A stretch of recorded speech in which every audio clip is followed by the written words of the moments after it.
Amém. Que o Senhor continue sendo louvado pelas nossas vidas durante todos os nossos dias.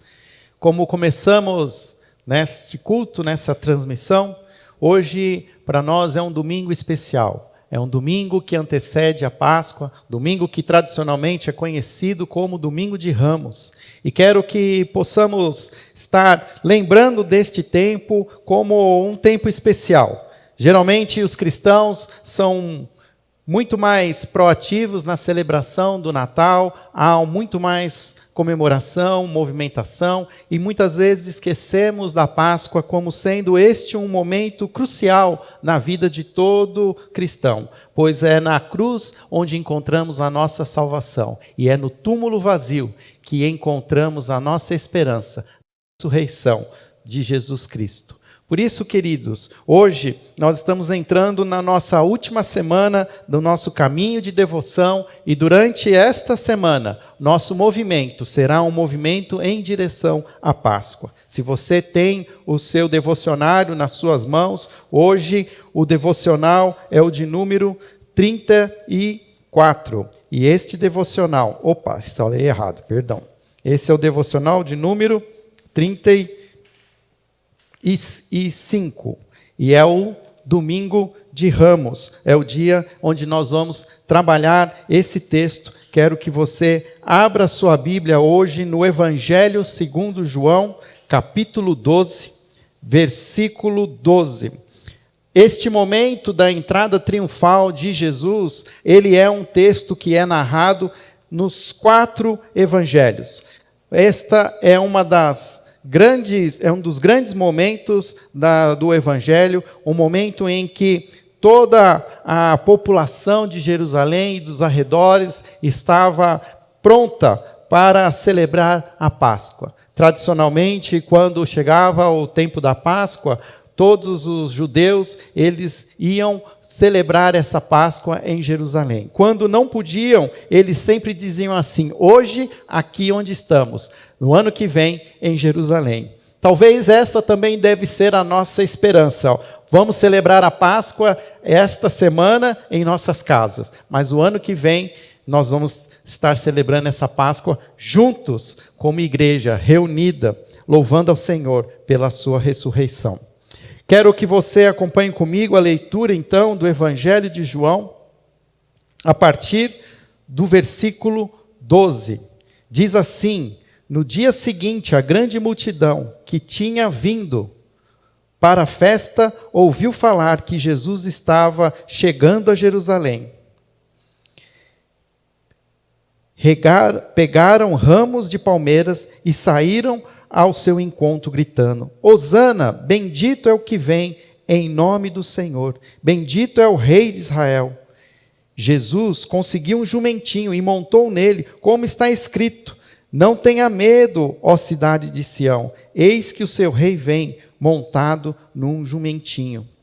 A princípio, seus discípulos não entenderam isso. Só depois que Jesus foi glorificado, eles se lembraram de que estas coisas estavam escritas a respeito dele e lhe foram feitas. A multidão que estava com ele, quando mandara Lázaro sair da sepultura e o ressuscitara dos mortos, continuou a espalhar o fato. Muitas pessoas, por terem ouvido falar que ele realizara tal sinal milagroso, foram ao seu encontro.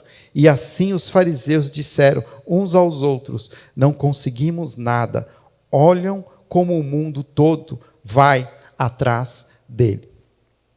Quero primeiramente apresentar para vocês este momento onde Jesus entra de maneira triunfal em Jerusalém. Nós vamos continuar a leitura daqui a pouco, quero continuar falando sobre este momento, mas há uma primeira parte que nós não podemos deixar de citá-la num dia simbólico como hoje.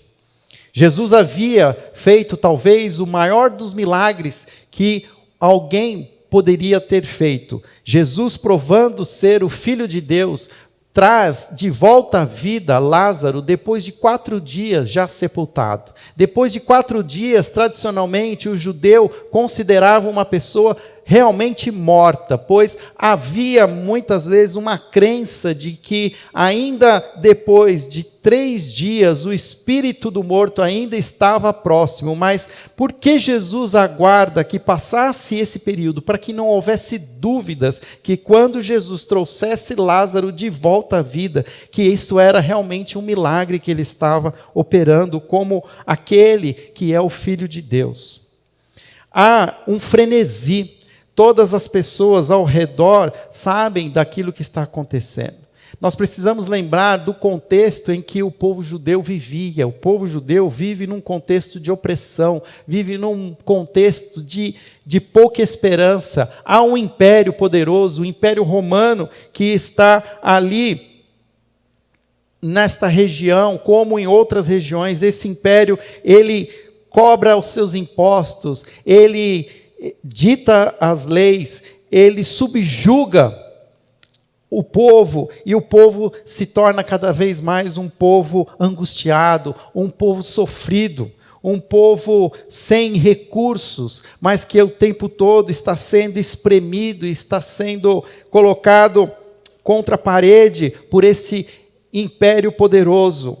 E de repente temos a figura de um Messias, de alguém com poder, tal poder que é capaz de alimentar os famintos, tal poder que é capaz de curar os doentes, tal poder que é capaz de ressuscitar os mortos. De repente há uma luz no fim do túnel, de repente começam a olhar para Jesus como o Messias, o Filho de Deus, como aquele que viria libertar a todos. Sabendo Jesus que se aproximava o dia em que ele se entregaria para morrer por nós na cruz, Jesus, de maneira corajosa, ele decide entrar em Jerusalém. Seus discípulos estão com medo, seus discípulos sabem das intenções dos líderes religiosos, seus discípulos temem pela morte do seu mestre. Mas Jesus, mesmo sabendo que ali se aproximavam os seus últimos dias, Jesus corajosamente decide entrar em Jerusalém. Jesus poderia ter decidido entrar em Jerusalém de maneira oculta, num dia à noite. Jesus poderia ter pensado, quando ninguém estivesse olhando, eu vou até Jerusalém, chego de madrugada, ou no meio na calada da noite. Mas Jesus, ele vai entrar em Jerusalém de maneira a cumprir a profecia de Zacarias, capítulo 9, versículo 9, como é descrito no Evangelho de João, no versículo 13. Não tenham medo, ó cidade de Sião, eis que o seu rei vem montado num jumentinho. A maneira como Jesus entra em Jerusalém tem um simbolismo por trás. Os reis costumavam entrar nas cidades em cavalos, mas mostrando poder, mostrando toda uma ideologia de guerra. E era exatamente assim como muitos gostariam de ver Jesus, como aquele que fosse o grande revolucionário, aquele que com o seu poder iria unir o povo judeu, e eles iam lutar contra a opressão de Israel, do Império Romano. Mas Jesus, ele vem para Jerusalém não para lutar contra a opressão de um império. Jesus entra em Jerusalém para dar a sua vida contra o pecado de toda a humanidade. Pecado que assola não somente um povo, mas assola toda uma humanidade. Ao entrar num jumento, Jesus está se declarando como um homem de paz. Assim como o próprio versículo 10 de Zacarias diz que ele declarará a paz às nações, Jesus entra com uma atitude de paz. Mas os seus discípulos não entendem exatamente isso que está acontecendo. Eles vão somente, como a descrição do Evangelho diz, a princípio os seus discípulos não entenderam isso. Só depois que Jesus foi glorificado, eles se lembraram destas coisas que estavam escritas a respeito dele e que foram feitas. Nós precisamos lembrar que quando Jesus entra em Jerusalém, ele entra para cumprir o seu maior propósito. O seu maior propósito era entregar a sua vida, para que todo aquele que nele crê não pereça, mas tenha a vida eterna. Jesus, de maneira corajosa e pacifista, em cima de um jumentinho, ele entra em Jerusalém. A multidão está em êxtase, a multidão histérica, ela olha para Jesus não como este Messias, o Cordeiro, mas olha para Jesus como um libertador. E essa multidão, era comum nessa festa da Páscoa, a multidão cantar louvores ao redor do templo, levantando ramos de palmeiras, e esses mesmos ramos então agora são levantados diante do caminho em que Jesus está passando, e essa multidão canta exatamente aquilo que eles cantavam ao redor do templo, que são os cânticos narrados no Salmo 118, que diz: Hosana, bendito é o que vem em nome do Senhor, bendito é o Rei de Israel. Hosana é uma palavra que usamos muitas vezes em nossos cânticos, mas nós esquecemos o seu verdadeiro significado.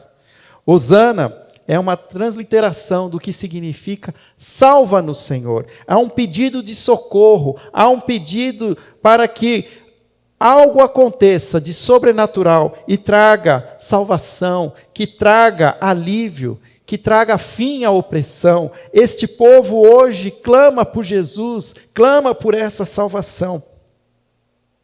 Nos nossos dias, também estamos vivendo dias de angústia, estamos vivendo dias de medo, dias até mesmo de histeria. Nós não sabemos exatamente quem é que tem a verdade. E ficamos também olhando para homens, para autoridades, buscando neles uma palavra que traga salvação, uma palavra que nos traga esperança. Neste dia, neste domingo de Ramos, precisamos voltar os nossos olhos para Jesus, levantar as nossas mãos e clamar para Jesus: salva-nos, Jesus, salva-nos, Jesus. Vivemos dias difíceis, nós não temos como fazer planos para os próximos meses. Economistas nos dizem que precisamos viver um dia de cada vez, sem uma expectativa de quando todas as coisas voltarão ao seu lugar. É fato que este ano é um ano que já está comprometido economicamente. Este é um ano em que vamos ter que rever todos os nossos planos. Mas a nossa esperança não virá desses planos. A nossa esperança não virá das decisões que as autoridades tomarão. A nossa esperança deve vir sempre de Jesus, o Filho de Deus. Por isso hoje, neste domingo que antecede a Páscoa, o meu convite a você é que você clame ao Senhor de todo o coração. Há um movimento entre os evangélicos para que nos unamos em jejum no dia de hoje. E eu quero aqui dizer que todo jejum é importante, todo jejum é necessário. Qual é a melhor maneira de jejuar? Fazendo jejum. Qual é a melhor maneira de orar? É fazendo oração.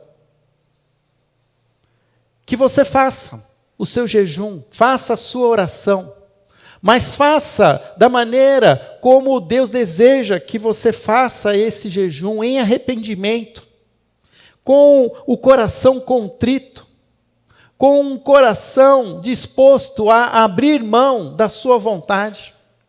Muitas vezes entramos num período como esse, em busca de algo sobrenatural que venha dos céus e alivie a nossa dor. Mas nós não estamos dispostos, muitas vezes, a mudar a nosso próprio coração, não estamos dispostos a mudar as nossas atitudes, queremos simplesmente aliviar a nossa dor, queremos novamente voltar para uma zona de conforto, e Jesus quer nos trazer para um novo contexto, para um novo paradoxo. A segunda parte desta mensagem que eu quero introduzir agora fala exatamente desse paradoxo de Cristo, que o que Jesus vem trazer para nós é um caminho novo, um caminho de salvação, mas não necessariamente um caminho que nós vamos ganhar conforto, um caminho que vai nos trazer alívio, não, muito pelo contrário, este caminho proposto por Jesus é um caminho que talvez vai te dar mais desconforto. A partir do versículo 20, nós vamos ver que há ali um discurso de Jesus muito importante, logo após ele entrar em Jerusalém. E o Evangelho de João, nesse mesmo capítulo 12, diz assim, que entre os que tinham ido adorar a Deus na festa da Páscoa, estavam alguns gregos. Eles se aproximaram de Filipe, que era de Betsaida da Galileia, com um pedido: Senhor, queremos ver Jesus. Filipe foi dizê-lo a André, e os dois juntos disseram a Jesus. Jesus respondeu: chegou a hora de ser glorificado o Filho do Homem. Digo-lhes verdadeiramente que se o grão de trigo não cair na terra e não morrer, continuará ele só, mas se morrer, dará muito fruto. Aquele que me ama, aquele que ama a sua vida, a perderá, ao passo que aquele que odeia a sua vida neste mundo, a conservará para a vida eterna. Quem me serve precisa seguir-me, e onde estou, o meu servo também estará. Aquele que me serve, meu Pai o honrará. Depois daquele momento tão intenso, daquele momento de frenesi, de êxtase da multidão, Jesus se afasta, e alguns gregos, homens que não eram judeus, mas já o evangelista mostrando aqui que o mundo grego, o mundo ocidental, também já olha para Jesus e busca em Jesus a esperança para suas vidas, pedem para ver Jesus. E Jesus faz então essa declaração poderosa: chegou a hora de ser glorificado o Filho do Homem. Chegou a hora de ser glorificado o Filho do Homem. Alguns, talvez, ao ouvir essa declaração de Jesus, olhavam para esta glória como uma conquista, como uma libertação, como o derrotar de um grande império. O mundo via a glória como essa grande vitória diante de uma batalha. Mas Jesus está falando de uma outra glória.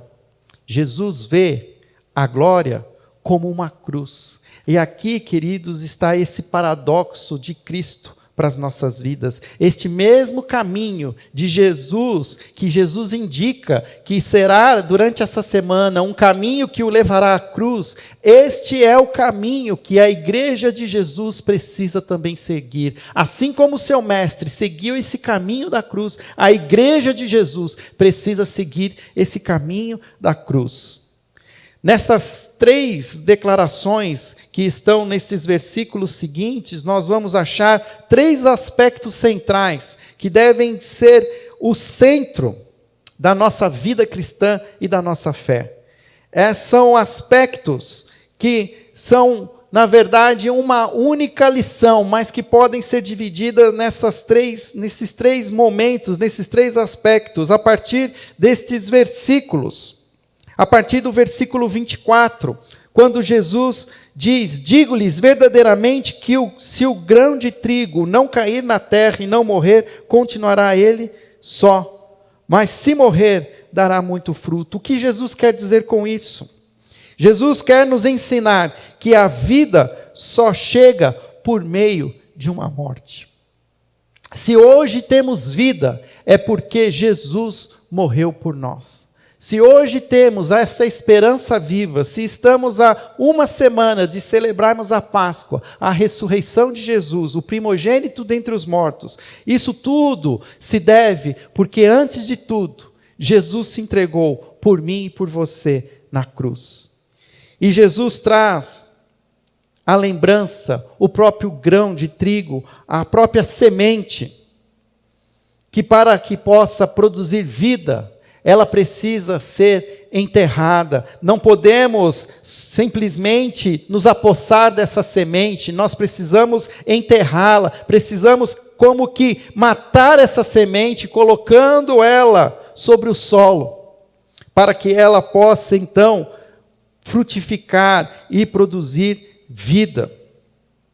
Assim também precisa ser a vida dos discípulos de Jesus. Precisamos soltar das nossas próprias mãos a nossa vida e nos colocarmos diante de Jesus, permitir que Ele enterre essa nossa vida como ela está hoje, para que possa nascer uma nova vida. O próprio texto anteriormente diz que nem os seus discípulos entenderam dessas palavras que Jesus estava dando.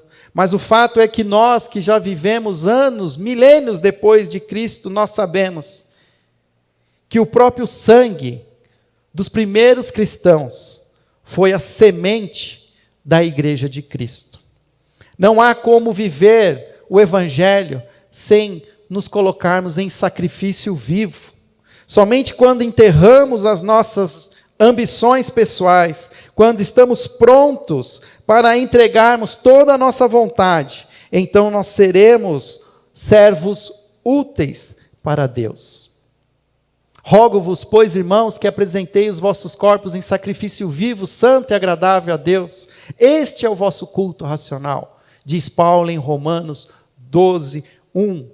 O que nós precisamos entender ao entrar nessa semana, onde queremos que como igreja possamos alinhar os nossos corações para este momento de Páscoa, para este momento onde relembramos o sacrifício de Jesus na cruz, é que é requerido de nós que entendamos que este mesmo caminho de Jesus é o caminho da igreja. Precisamos entregar as nossas vontades ao nosso Deus. Precisamos entregar todas as nossas ambições. Nós não podemos continuar vivendo as nossas vidas buscando satisfazer os nossos próprios objetivos. Existe uma missão. O nosso Pai eterno deseja ter todos os seus filhos novamente. E esta missão foi nos dada: ide por todo o mundo e pregai o Evangelho, para que todo aquele que nele crê possa ser batizado. Este é o nosso chamado. Precisamos abrir mão das nossas vontades. Pensando no momento que nós estamos vivendo, onde estamos sendo confrontados diante desta pandemia, diante de todo o esforço da sociedade, nós estamos abrindo mão de muitas coisas. Estamos abrindo mão dos nossos negócios, estamos abrindo mão de nos envolvermos socialmente. Isso tudo ainda é pouco perto do que Jesus nos pede. Jesus nos pede para que entreguemos tudo, pois não há como o grão de trigo frutificar se ele não cair na terra e morrer. A vida só chega por meio da morte. Um segundo aspecto desse paradoxo que Jesus está nos ensinando sobre a hora de ser glorificado o Filho do Homem, fala também no versículo 25, quando ele diz: aquele que ama a sua vida a perderá, ao passo que aquele que odeia a sua vida neste mundo a conservará para a vida eterna. Jesus está dizendo que somente quando entregamos a nossa vida, de fato, a retemos de verdade.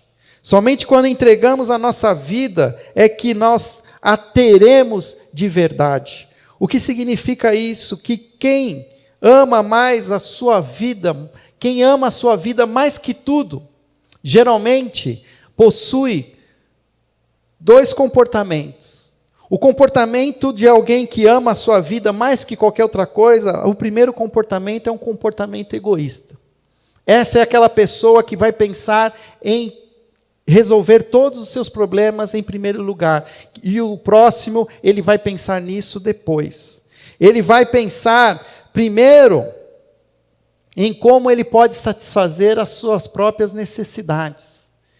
Se a primeira característica dessa pessoa que ama mais a vida do que tudo é ter esse comportamento egoísta, o segundo comportamento é ele ser extremamente preocupado com a sua segurança pessoal. Isso lembra muito também esse momento em que nós estamos vivendo. Quantos são as pessoas que nós estamos vendo, que estão vivendo, tendo um comportamento egoísta, buscando salvar a si mesmo, em detrimento de deixar outros expostos? Quantas pessoas hoje estão mais preocupadas com a sua própria segurança pessoal e não estão nem um pouquinho se importando com a segurança de todos? O que Jesus quer nos ensinar é que, na verdade, os seus discípulos precisam entregar as suas vidas, precisam permitir-se ser colocados em perigo muitas vezes, mas que somente assim serão salvos. O mundo de hoje deve a sua vida a todos aqueles que se entregaram totalmente a Deus e ao próximo. Quantos são os nomes de homens e mulheres que compõem a história da igreja e que, se resgatarmos as suas biografias, nós vamos ver que foram homens que se exporam, mulheres que abriram mão da sua própria segurança, mas que entregaram tudo o que tinham, de maneira humilde, abrindo mão de qualquer egoísmo, abrindo mão de qualquer segurança pessoal. Mas tudo isso fizeram para que outros pudessem ser salvos, para que outros pudessem receber da graça do Senhor Jesus. O mundo de hoje deve a sua vida a todos aqueles que se entregaram totalmente a Deus e ao próximo.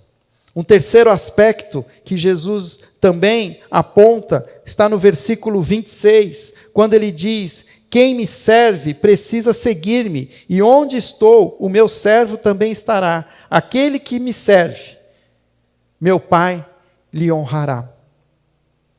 A grandeza só chega mediante o serviço. Serão honrados pelo Pai aqueles que se colocarem em serviço em pró do reino.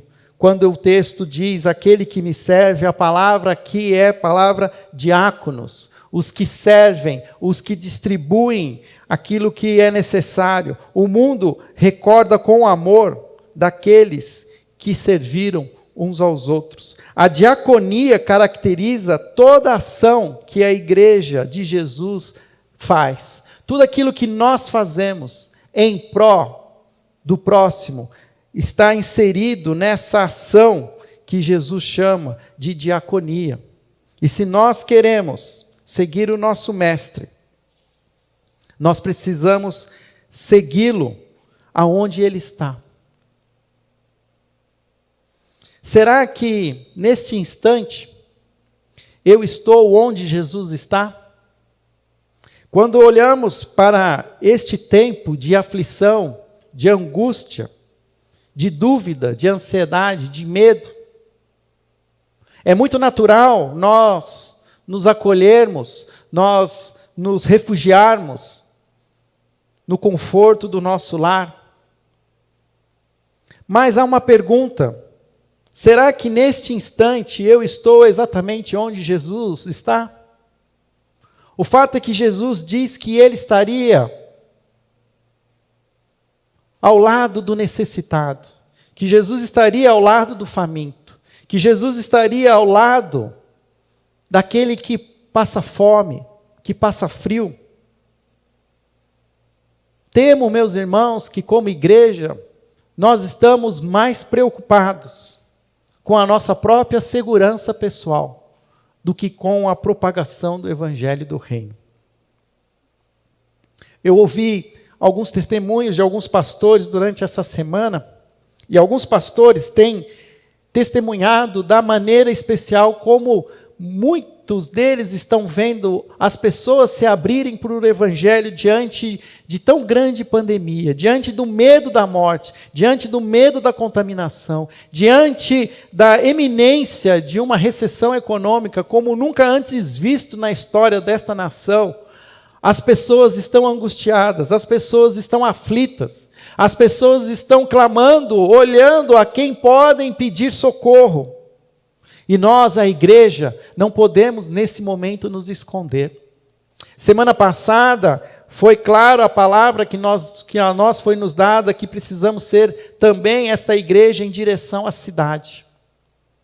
E para mim, cada vez mais está ficando claro que precisamos nos mover, vencer o nosso próprio medo, vencer o nosso próprio egoísmo e servir a Jesus aonde Ele está, porque ali aonde está o Mestre é que deve estar a sua igreja, contando que Jesus nos honrará, assim como Ele promete no versículo 26. Queridos, eu tenho me incomodado muito com esse momento. Tenho me incomodado com a necessidade de alguns dos nossos irmãos. Tenho me incomodado com a necessidade da população da cidade de Campinas. E precisamos começar a pensar de uma maneira que podemos ser proativos nesse momento. Mais do que palavras de esperança, nós precisamos começar a sermos vidas de esperança diante de um contexto de medo e de morte. Nenhum discípulo de Jesus deve se queixar, nem se surpreender, se tiver que viver no meio da maior escuridão, no meio das mais pesadas cargas, pois é exatamente ali, afinal, que vai estar também o nosso Mestre e Senhor. Pois Jesus nos prometeu que Ele estaria conosco, mesmo quando andássemos no vale da sombra da morte. Mais uma vez, o mundo vê a glória como uma conquista, mas os discípulos de Jesus veem a glória como uma cruz. E voltando para a primeira declaração de Jesus, onde ele diz: chegou a hora de ser glorificado o Filho do Homem. Estamos entrando na semana crucial, onde o Evangelho relata os últimos dias de Jesus, antes de enfrentar a cruz. É uma semana extremamente delicada para Jesus. É uma semana cheia de tensões. É uma semana onde ele busca ter os seus últimos momentos de intimidade com os seus discípulos, mas também é crucial, pois ele sabe que ali estão também os seus últimos momentos, experimentando daquela gostosa comunhão. Pois é preciso obedecer ao Pai, se entregar como um cordeiro perfeito, e ser crucificado, ser ali um objeto de maldição, para que os povos ganhassem a bênção da salvação. Se queremos ser essa igreja que reflete a própria vida de Jesus, nós precisamos repensar se estamos expondo as nossas vidas de maneira a glorificar ao nosso Deus e Pai. Eu não estou pedindo para que ninguém comece a voltar para as ruas, para que se exponha de maneira inconsciente e sem noção diante de uma pandemia que estamos vivendo. Mas precisamos ser assertivos nas nossas ações. Precisamos começar a achar estratégias que possam refletir a diaconia que Jesus pede de nós. Que possamos ser estes servos que supram a mesa das pessoas, que dê a comida aos famintos, que supra os necessitados. Temos as palavras da esperança viva em nossos corações, e é hora da igreja se mover.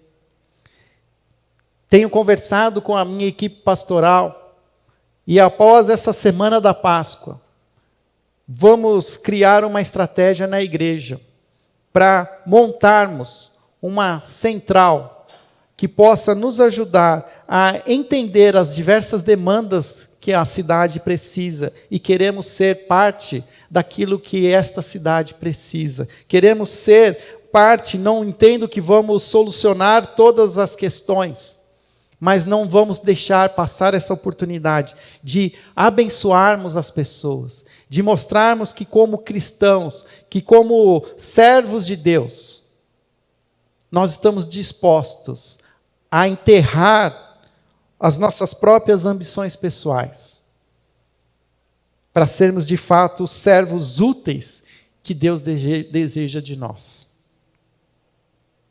O fato é que os nossos dias não serão mais os mesmos.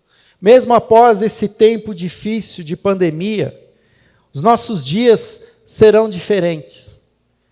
Nunca em outro momento na humanidade foram usadas tantas ferramentas tecnológicas como nos dias atuais. E este momento está só nos mostrando como deveremos viver daqui para frente. E daqui para frente será cada vez mais tentador vivermos no aconchego das nossas casas, na segurança dos nossos lares. Mas a nós foi dada uma ordem de entregarmos tudo o que temos e seguirmos a Jesus.